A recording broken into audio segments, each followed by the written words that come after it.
Hello student, आज हम लोग बहुपद का प्रश्नावली 2.3 का क्वेश्चन नंबर 5 सॉल्यूशन करेंगे। तो देखिए क्वेश्चन नंबर 5 क्या कह रहा है। बहुपदों px, gx और qx और rx कैसे उदाहरण दीजिए जो विभाजन एल्गोरिदम को संतुष्ट हो तथा। तो px क्या है, px डिविडेंड मतलब भाज, gx डिवाइजर मतलब भाजक, qx कोशेंट मतलब भागफल और rx मतलब रिमाइंडर मतलब शेषफल। तो अपने मन से ऐसा बहुपद चुनना है जो px बराबर px का घात बराबर qx का घात, मतलब px का घात भी बराबर होना चाहिए और qx का घात भी बराबर होना चाहिए और ये विभाजन एल्गोरिदम को सेटिस्फाई मतलब संतुष्ट करना चाहिए।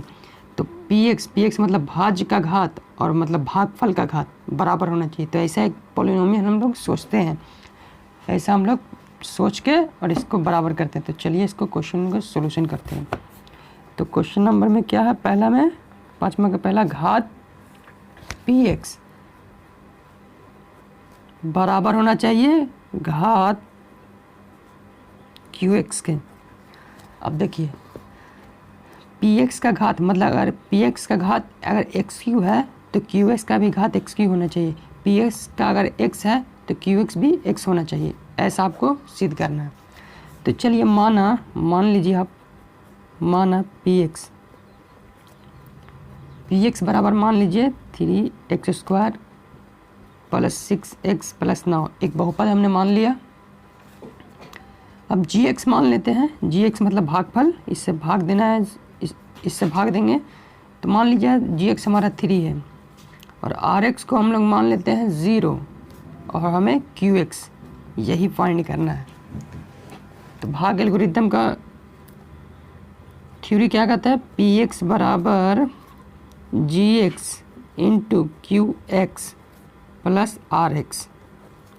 ओके, अब px का मान कितना है 3x² प्लस 6x प्लस 9 बराबर gx हमारा कितना है 3, qx तो हमें निकालना है, तो qx का qx प्लस rx हमारा कितना है 0 माना है। अब इसको सॉल्यूशन कीजिए, 3x² प्लस 6x प्लस 9 बराबर 3 इंटू क्यू मतलब 3 इंटू qx 0 हो गया, काम ख़त्म इसका। अब देखिए यहाँ पर 3 जो है वो गुना में है, तो इसको अगर इधर लाएंगे तो ये हो जाएगा भाग में। तो 3x² प्लस 6x प्लस 9 बटे 3 बराबर qx। अब 3 ऊपर कॉमन कीजिए, 3 कॉमन कर लेंगे तो x² प्लस 6x प्लस 9 बटा 3 बराबर qx। अब 3 से 3 कैंसिल, तो यहाँ हमारा कितना बचा है x² प्लस 6x प्लस 9 बराबर qx, यही हमें लाना है x²। अब px का हमारा हमने कितना माना था x², घात देखिए अब यहाँ पे आपको लगेगा कि यहाँ पर 3 है तो 3x² का कफिशिएंट है, कफिशिएंट से हमको कोई लेना देना नहीं है, हमें पावर चाहिए सेम। तो देखिए 3x² का पावर स्क्वायर में है और यहाँ qx का भी देखिए x² में है, तो मतलब दोनों का पावर हमें सेम आया। तो ये मतलब px का घात बराबर qx का घात बराबर, ये प्रूव्ड हो गया। हमें यहाँ पे कॉफिशिएंट्स को गुणांक से कोई लेना देना नहीं है, क्योंकि यहाँ पे 1 है यहाँ पे 3 है, हमें सिर्फ पावर देखना है कि पावर दोनों का सेम आया कि नहीं। यहाँ x² यहाँ भी आया, x² यहाँ भी आया, तो ये प्रूव्ड हो गया। अब क्वेश्चन नंबर 2 में चलिए। क्वेश्चन नंबर 2 क्या कह रहा है, देखिए यहाँ पे घात qx और बराबर होना चाहिए घात rx का, मतलब भागफल का घात और शेषफल का घात बराबर होना चाहिए। तो चलिए इसको अब हम लोग सॉल्व करते हैं। मतलब घात qx बराबर हो घात rx का। तो चलिए इसको भी मान दें हम लोग। इसको हमने माना कि चलिए मान लीजिए इसको जो भाज्य है उसको px बराबर हमने मान लिया 2x² प्लस 4x प्लस 6 और जो gx है gx को हमने मान लिया x² प्लस 2x प्लस 3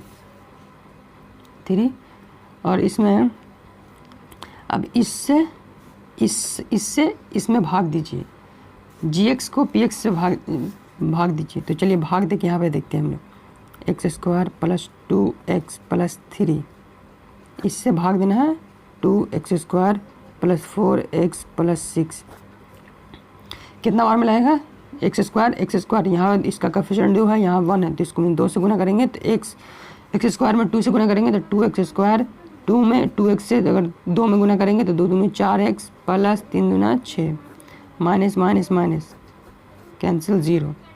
अब देखिए, अब यहाँ पे आया भागफल, मतलब QX हमारा कितना आया 2 और RX हमारा कितना आया 0। अब गौर से देखिए, QX जो हमारा आया ये अचर से है, मतलब एक कांस्टेंट नंबर है, और RX भी हमारा कांस्टेंट है, 0 है। तो अगर ये GX जो हमारा आया ये हमारा 2 आया, तो यहाँ पे तो कोई वेरिएबल है नहीं, मतलब PQX को है नहीं, तो इसका घात कितना हो गया हमारा 0। और RX का भी देखिए, RX में भी एक 0 नंबर आया, इसका भी घात नहीं है, तो इसका मतलब इसका भी वेरिएबल नहीं है, कोई PQX इसके साथ नहीं है, तो मतलब इसका भी घात हमारा आ गया 0। तो देखिए QX का भी घात हमने 0 ला दिया और RX का भी घात हमने 0 ला दिया। अब यहाँ पे आपका मन है, आप मतलब यहाँ पे इसका घात 2 भी ला सकते हैं, 5 भी ला सकते हैं, 10 भी ला सकते हैं, या आप जिस तरह आप मानते हैं उसी तरह से इसमें आंसर आता है, क्योंकि ये खुद से मानने का है, मतलब खुद प्रूफ करना है। तो हमने मतलब यहाँ पर QX लेके आ गया, इस QX का घात 0 ला दिया, तो RX का भी घात 0 ला दिया, तो मतलब QX का घात बराबर है RX के घात से, ये भी हमारा प्रूफ्ड हो गया। आप समझें, कोई ऐसी संख्या हमने मान लिया, मतलब PX बराबर इतना और GX बराबर इतना, GX से भाग दिए PX में, तो यहाँ 2 आया, यहाँ 0 आ गया। अब हम देखिए यहाँ पे जो GX मतलब भागफल, GX का घात यहाँ पे खाली ओनली नंबर आया, यहाँ पर तो कोई वेरिएबल आया नहीं, तो ये इसका घात 0 हो गया। और RX का भी हमारा 0 आया, इसके साथ भी कोई वेरिएबल नहीं है, तो इसका भी घात 0 हो गया। तो मतलब हम कह सकते हैं GX QX का घात बराबर RX का घात, प्रूव्ड हो गया। अब तीसरा क्वेश्चन चलते हैं। तीसरा क्वेश्चन देखिए, तीसरा क्वेश्चन और सिंपल है। तीसरा क्वेश्चन बोल रहा है घात RX, मतलब रिमाइंडर का जो घात है वो 0 आना चाहिए। मतलब कोई ऐसा नंबर मान लीजिए जिसका मतलब शेषफल 0 आ जाए, कोई ऐसा बहुपद मान लीजिए जिसका शेषफल 0 आ जाए।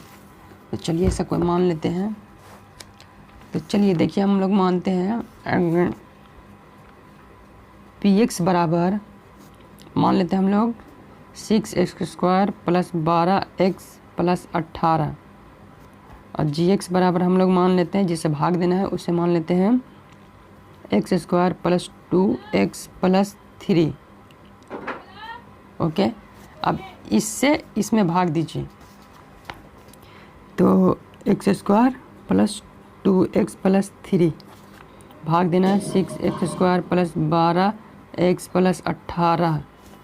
कितना से हम लोग भाग देंगे? x स्क्वायर, मतलब यहाँ इसके कोएफिशिएंट 6 है, इसका 1 है, तो 6 से हम लोग भाग देंगे। तो 6 और x स्क्वायर से गुना करेंगे तो 6x स्क्वायर, 2 में 6 से गुना करेंगे तो 6 दूनी 12x, 3 में 6 से करेंगे 6 × 18, माइनस माइनस माइनस, प्लस में तो माइनस, कैंसिल कैंसिल कैंसिल 0। अब हमारा RX बराबर 0 आया, ये तो अचर नंबर आ गया 0। अब इसके साथ कोई वेरिएबल नहीं है, तो इसका घात भी कितना हो गया हमारा 0। तो इसलिए RX का घात बराबर 0 प्रूफ। अगर ऐसा आप नंबर ऐसा अगर पॉलिनोमियल मानते हैं तो ये हमारा आ सकता है। बस आपको आप किसी भी तरह से आप मान सकते हैं। आप यहाँ पर दूसरा पॉलिनोमियल मान सकते हैं जो पूरी कट जाए। तो आई होप कि ये प्रश्न वाली 2.3 का क्वेश्चन नंबर 5 का सारा क्वेश्चन मैंने सोल्यूशन कर दिया है। तब मिलेंगे नेक्स्ट चैप्टर में, तब तक के लिए देखते रहिए इन्वर्टर स्टडी। Thank you.